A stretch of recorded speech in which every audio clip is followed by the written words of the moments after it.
Please welcome Sydney Sweeney.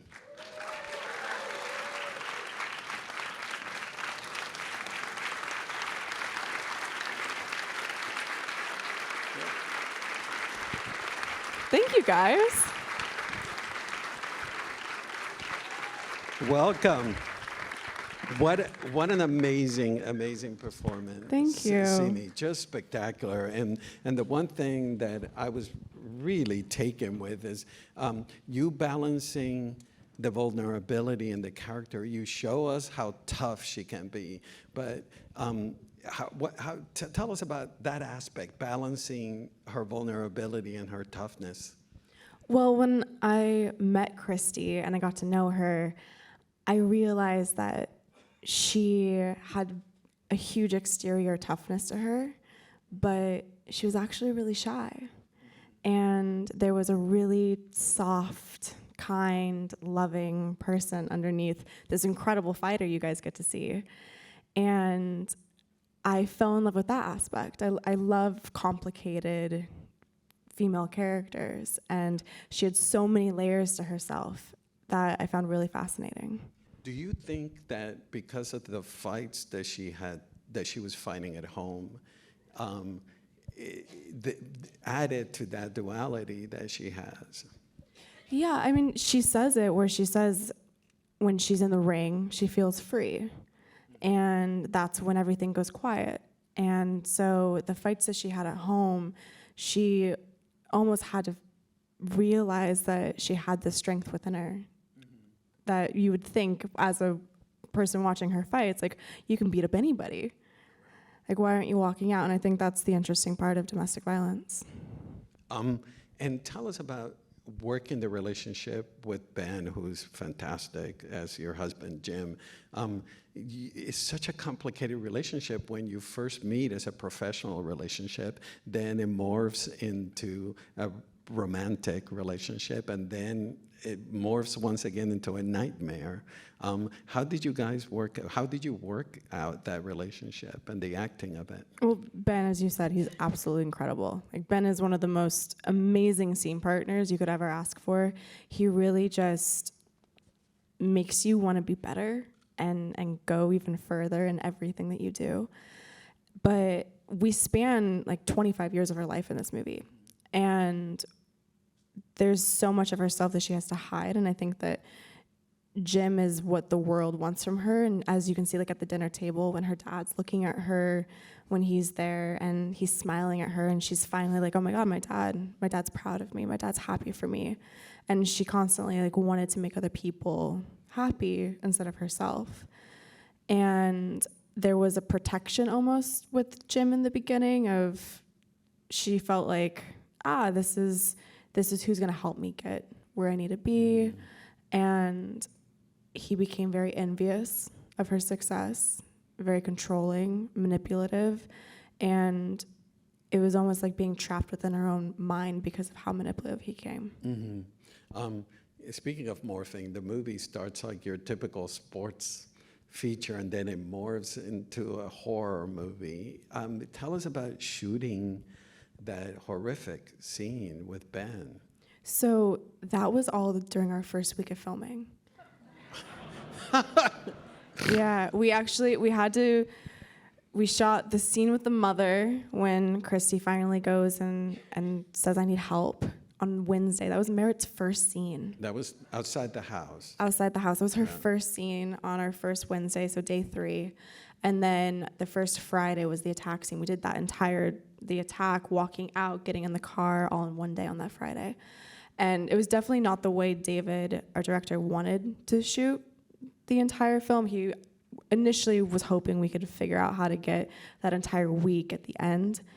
But because of locations and timing, we had to do it that first week. And I'm actually kind of glad that we did, because I think that once we finished that, we all knew where we were going. Okay. And we all knew the story that we were telling, and the crew got to see what Christy went through. And then on that following Monday, Christy came to set for the first time. And when she walked in, the entire crew stood up and just started applauding her. People were crying, and I think because they witnessed everything, like the hardest parts of her life, they had such immense respect for her. And it was one of the most beautiful experiences ever. And shooting that sequence of you laying there on the ground, what was going through your head? How it's such a harrowing performance in that moment.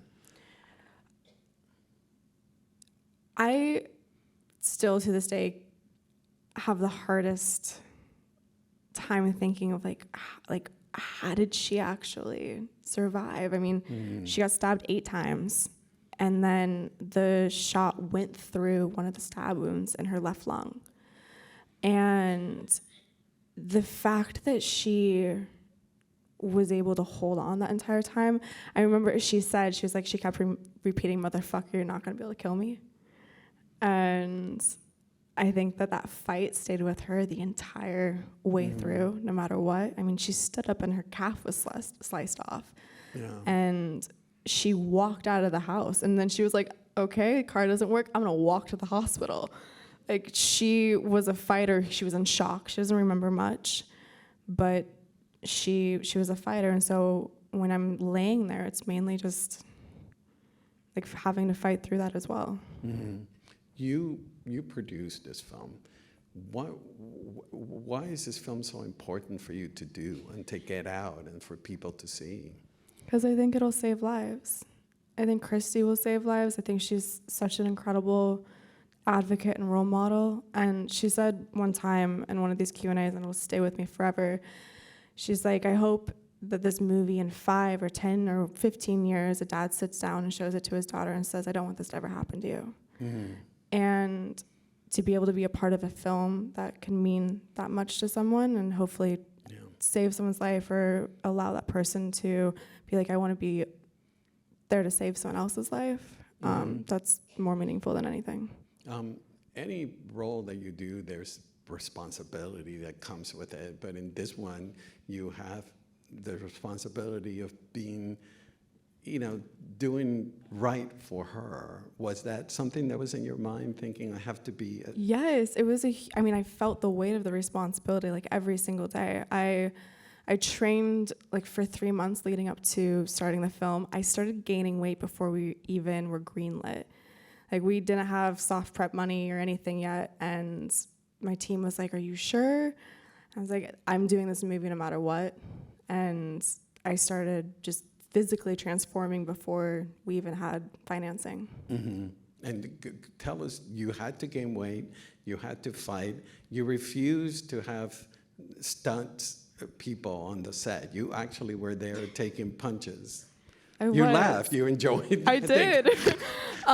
So I gained 35 pounds for the role, and I grew up kickboxing and grappling. So when I was 12, I started kickboxing and grappling, and I did it until I was like 19. And so when I went into it and I started talking to Walt, our fight choreographer, I was like, Walt Garcia. Yeah, I was like, I want to fight. I want this to be real. And he was like, huh? And there's so much of Christy that comes to life within the ring. I was like, you can't just be on the back of my head. You can't be having to like chop this up because you're gonna miss so much of who she is. There's so much personality. And so all the girls that I got to fight, some of them were actual boxers, a lot of them were incredible stunt girls. And I told them all, I said, hit me. And then I was like, can I hit you? They were like, huh? But every single fight you see, we're actually hitting each other. And then all the fight sequences, so all the combos, are Christy's actual combos from those fights. So I not only was like learning how to box like Christy, I was actually fighting the exact same combinations. And did you get fights. broken noses? And there were bloody noses. I might have knocked a girl out. Wait, you knocked a girl out. She was out. Christy said she has a contract for me. I'm going to be a part of Christy Martin Promotions. Okay. So if I bounce out of acting for a year, just know I'm coming back as Sizzle and Sid. And did you spar with Christy? I did. You did? On the ring? What was that like? I was scared shitless. Did you tell her I knocked the girl out? She watched me. She was screaming from the bottom of the ring, telling me to get her with the left hook. Wow. So you mentioned earlier that Walt Garcia choreographed. He choreographed. I'm just fascinated watching you recreate the fights and all the choreography. But then on top of that, you layer an emotional arc, because every bout that you're in, there is something going on emotionally in her. Can you walk us through, for us that don't know about acting, how you're able to learn the choreography, transform yourself physically, but then on top of that, layer the emotional through line of the character? You know where you're coming from, and you know where you're going to. So because the fighting sequences were perfectly placed within emotional storytelling, I always knew, like, okay, this is what happened right before with Jim, and this is where she's going. So it's able to kind of fuel all the emotion through the fights. That's why I wanted to be able to actually fight, so that you could see that. Tell us about what was Christy's reaction to watching you, no, go ahead. And was she helpful? Did she answer your queries? And She was on set more days than she wasn't. She loved being there. And she was, of course, like the greatest gift that I could have, because I could go to her for anything. And she definitely was very involved in the boxing element, because it's what she's so passionate about. She'd always come up and give me different tips of how to get my hips more into it. And I could just kind of ask her any questions. I don't want to like talk about like our personal conversations, but but she was always there, and I could just turn to her for absolutely anything. And did you eat Uncrustables? Yes, I did. My nickname, David's nickname for me was Smuckers, because I ate so many. Oh my God. I had to keep the weight up. And was it hard to lose the weight? I had 7 weeks. I had to lose it before I started Euphoria and Housemaid. Oh my goodness. We were talking briefly about, the shooting the scene with Merritt Weaver, your mother. Tell us about not just working with Merritt, who's amazing, but also that complex relationship with the mother. I think that was actually the hardest character dynamic for me, and the hardest scene for me to film was the scene between her and her mother. It's a betrayal. I couldn't understand it. I grew up with amazing parents who I could turn to for anything, and it completely broke my heart that she and other people out there don't feel like they can go to their parents, and I just did not understand her mom's response. Correct.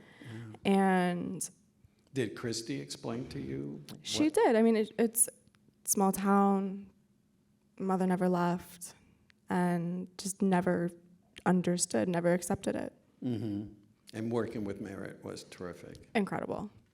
Absolutely incredible. I mean, she disappears, and the way she speaks, like if you watch the documentary, there's an amazing documentary about Christy on Netflix. If you watch the documentary and then you watch Merritt, it's insane. The way her mannerisms, the way she speaks, it's so eerie. Which actually you also vocally shifted. And not just the weight gain and how you move, and the way you move outside of the ring it's remarkable. Was that difficult to develop the voice, to develop the walk? Well, because there's so much footage on Christy, I was able to use that, and then the actual Christy herself. But it's really interesting when you're playing a real person and they're still alive, and you get to talk with them and meet with them, because it's one of those like experiments almost where you have to figure out who and what part of them stayed from like 20 years old to now, because the person you're meeting now is not going to be the same person that is going to be on the first page of that script, because the person who's sitting with me has experience, has aged, has different relationships in her life. In So her she's case, trauma. yeah. So it's having to discover like how do they get to who's sitting in front of me.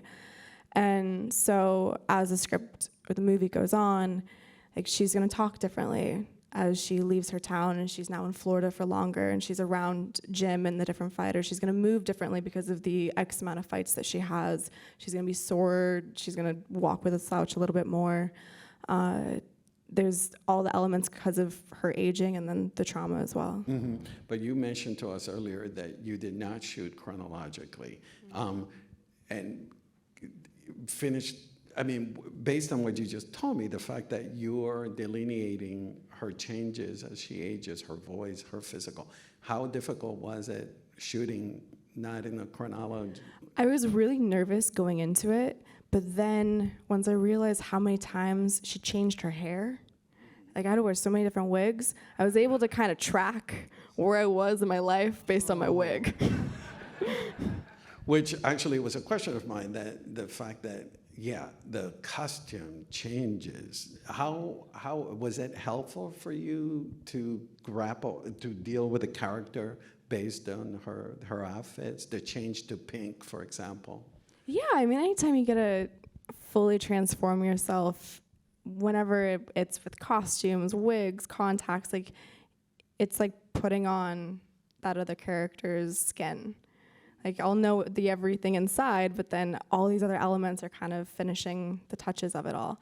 So the costume would always make me feel like I switched over, but then I wear contacts.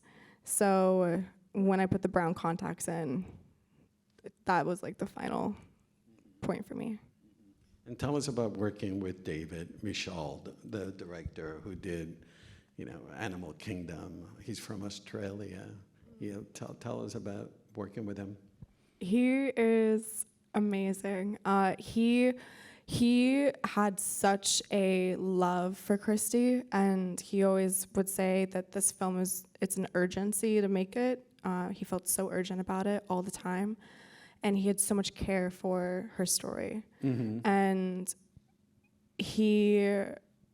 the way that he wanted to shoot the domestic violence and a lot of those fight scenes, I thought it was a really heartbreakingly beautiful way of not showing too much, because a lot of domestic violence happens behind closed doors. Yeah.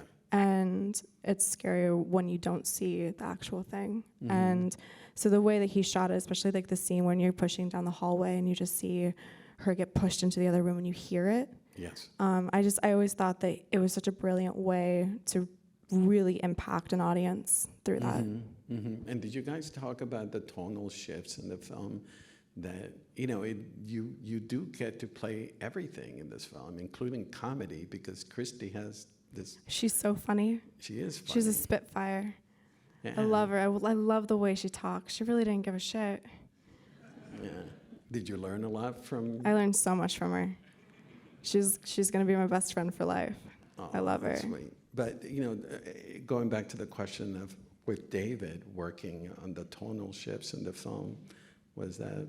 He was very clear from day one. Like we would walk through the script and he would talk about where he would want to shift it, what his ideas were. We would talk through different scenes. So he was a very he knew what his vision was, which is always great having a director who knows what he wants. And we talked about the wig and all the costumes that she wears.